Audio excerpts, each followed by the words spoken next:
राहुल गांधी ने मेहसाणा में पीएम मोदी पर हमला बोला तो उसके जवाब में बीजेपी कर रही है पलटवार। आइए आपको ले चलते हैं सीधे रविशंकर प्रसाद की प्रेस कॉन्फ्रेंस में।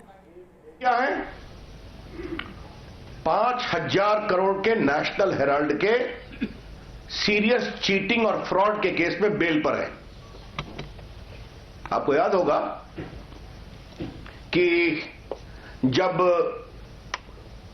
सुब्रमण्यम स्वामी ने केस किया था तो उसको क्वॉशिंग के लिए ये लोग दिल्ली हाई कोर्ट गए, सुप्रीम कोर्ट भी गए और बाद में केस को विड्रॉ करना पड़ा और ये बेल पर हैं। तो राहुल गांधी जो इतने बड़े व्यापक घोटाले में फ्रॉड और चीटिंग में बेल पर हैं, वो भारत के पाक साफ ईमानदार प्रधानमंत्री नरेंद्र मोदी जी की सरकार पर झूठे आरोप लगा रहे हैं, जिनके लगभग 2.5 साल के शासन में पूरी ईमानदारी से देश का शासन चल रहा है। कांग्रेस का पूरा इतिहास भ्रष्टाचार का रहा है। देश को लूटने वालों को प्रोत्साहित करना और बचाना रहा है। The whole history of Congress stinks with corruption. The saga of Congress government is to promote the looters of public money and to protect them. Congress के शासन में पृथ्वी के किसी भी अंग को छोड़ा नहीं गया। अंतरिक्ष में भी भ्रष्टाचार, आकाश में भी भ्रष्टाचार, जमीन पर भी भ्रष्टाचार, पाताल में भी भ्रष्टाचार और समुद्र में भी भ्रष्टाचार। The exemplary record of corruption of Congress party establishes a new benchmark in loot of public money in the annals of governance in the world. They did not spare the sky, they did not spare the space, they did not spare the land, they did not spare under the land, and they also did not spare the sea. अंतरिक्ष देवास अंतरिक्ष में है, helicopter scam आकाश में है, बाकी जो हवाई जहाजों की खरीद में घोटाले हुए वो आकाश में है, कॉमनवेल्थ और आदर्श घोटाला जमीन पर है, स्पेक्ट्रम घोटाला भी आकाश का है 2G का, कोयला घोटाला पाताल का है और सबमरीन घोटाला समुद्र का है। राहुल गांधी, आप एक बात का जवाब दीजिए, 10 साल की सरकार में आपकी ताकत मनमोहन सिंह से अधिक थी। आपने एक बार भी कभी इन सारे घोटालों पर एक बात कहा क्या? जब आपके मंत्री इस घोटाले को जीरो लॉस थ्योरी बता रहे थे तब आप खामोश थे। जब आपके दूसरे मंत्री, उस समय के वित्त मंत्री, कह रहे थे कि कोयला तो मदर अर्थ से अटैच्ड है तो घोटाला क्या हुआ, तब आप खामोश थे। और वहीं पर मोदी जी की सरकार में स्पेक्ट्रम को 1,10,000 करोड़ में हाईएस्ट बेचा गया और 3 लाख करोड़ रुपए कोयला घोटाले में नीलामी में किए गए। राहुल गांधी के बारे में एक बात जनता अब सोचने लगी है कि राहुल गांधी बोलने से पहले सोचते नहीं है, न बोलने के बाद सोचते हैं। और ये बात मैं पूरी जिम्मेदारी से कह रहा हूं। याद करिए, राहुल गांधी ने एक बार एक ऑर्डिनेंस को फाड़ा था जब मनमोहन सिंह की सरकार थी, और क्या कहा था? It is nonsense. Rahul Gandhi ने कभी इतने बड़े घोटाले को नॉनसेंस कहा क्या जो उनकी सरकार में हुआ?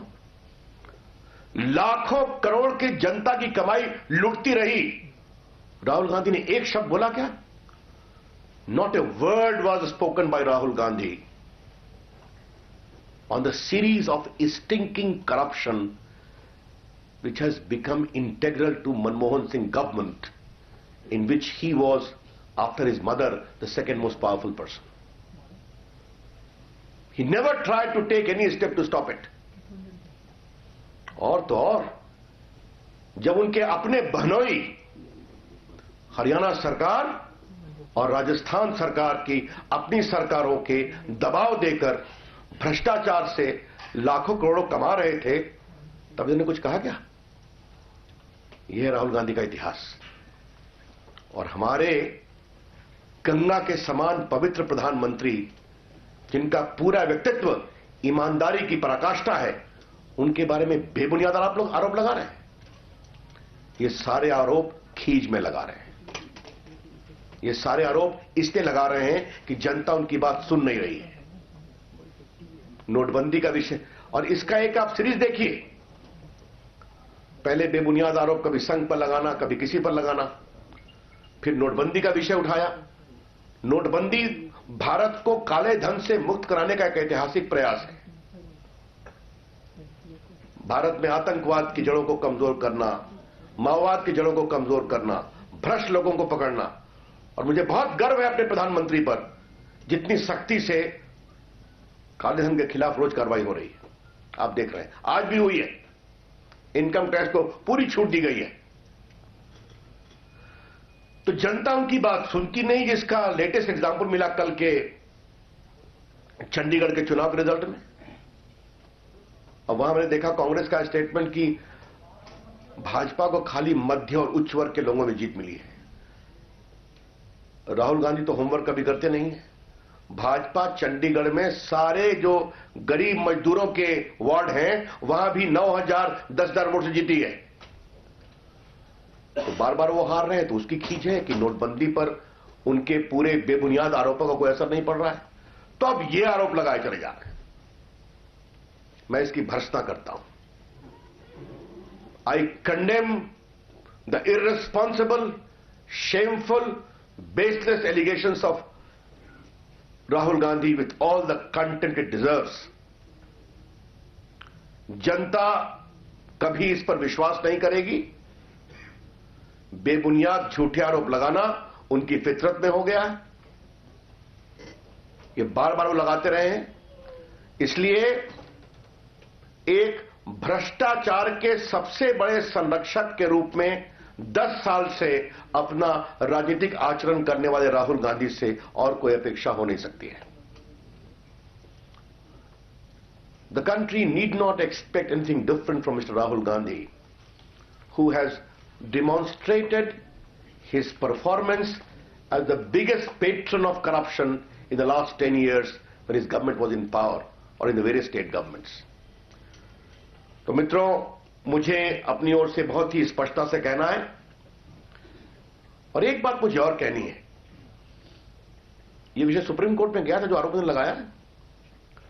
सुप्रीम कोर्ट ने एक नहीं 3-3 बार ऑब्जर्व किया कि this is no allegation, there must be some proof. अब बाकी मैं पेंडिंग केस पर कुछ नहीं बोलना चाहूंगा, लेकिन यह मैं इसलिए कह रहा हूं कि सुप्रीम कोर्ट के ऑब्जर्वेशंस बार बार मीडिया में आए हैं, छपे हैं विस्तार से। तो न कभी होमवर्क करना, न कभी गंभीरता से विषय को समझना, और हताशा में और खींच में दोनों में आरोप लगाए गए हैं। मैंने स्पष्ट रूप से बता दिया। और मैं मीडिया से एक आग्रह करूंगा, राहुल गांधी को जनता ने टीआरपी देना बंद कर दिया है। बार बार वोट में दिखाई पड़ रहा है। तो मीडिया की आजादी का हम पूरा समर्थन करते हैं, लेकिन उनको मीडिया में टीआरपी के लिए स्पेस देना कितना उचित है, जब ये सारे आरोप बेबुनियाद और झूठे हैं, ये मैं देश के मीडिया के विवेक पर छोड़ता हूं।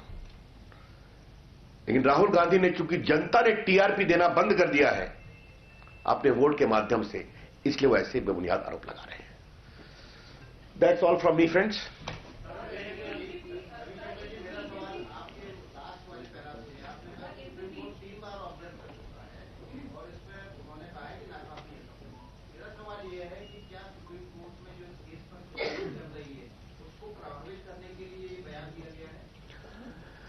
अब ये बात आपको राहुल गांधी से पूछना चाहिए। लेकिन अगर राहुल गांधी अपनी पार्टी के उपाध्यक्ष हैं, जिनको अध्यक्ष बनने की कवायद के लिए कांग्रेसी बेहाल हैं कई वर्षों से, तो ये उनको सोचना चाहिए कि जो मैटर सुप्रीम कोर्ट में पेंडिंग है, 3 बार ये टिप्पणी आई है, तो फिर उस तरह के बेबुनियाद आरोप लगाना कितना उचित है?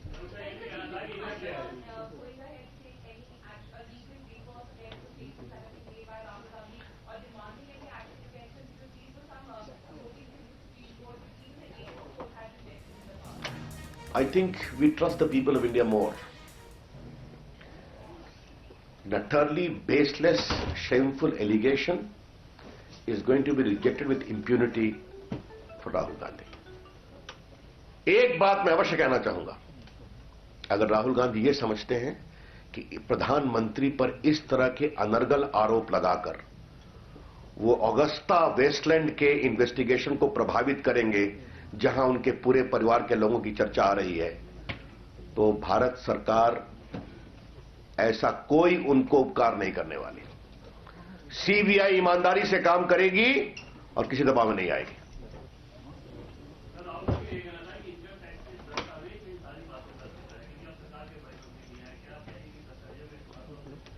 देखिए, वो तो सरकार इनकम टैक्स तो 2.5 साल से काम किया ही होगा, बिल्कुल, तो उसकी प्रक्रिया है, दस्तावेज जेन्युइन है नहीं है, उसके जांचने की प्रक्रिया है, उसकी फोरेंसिक प्रक्रिया है, आप भी जानते हैं।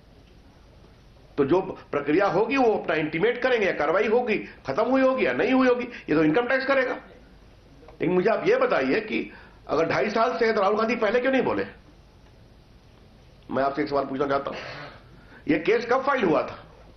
केस की पहली सुनवाई कब हुई थी? राहुल गांधी तब क्यों नहीं बोले? जहां तक सदन में चर्चा का सवाल है, हमेशा तैयार थे, लेकिन राहुल गांधी बोले, झूठे आरोप लगाए और सदन का, उनके पार्टी के लोग सदन को डिस्टर्ब करते हैं, तो नहीं चलेगा ना, हमारा जवाब भी सुनना पड़ेगा ना। लेकिन राहुल गांधी आज क्यों लगा रहे हैं, सवाल यह है, उसका उत्तर मैंने पहले दे दिया आपको।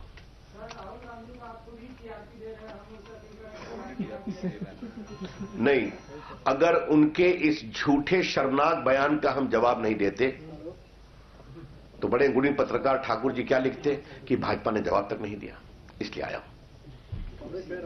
धन्यवाद जी।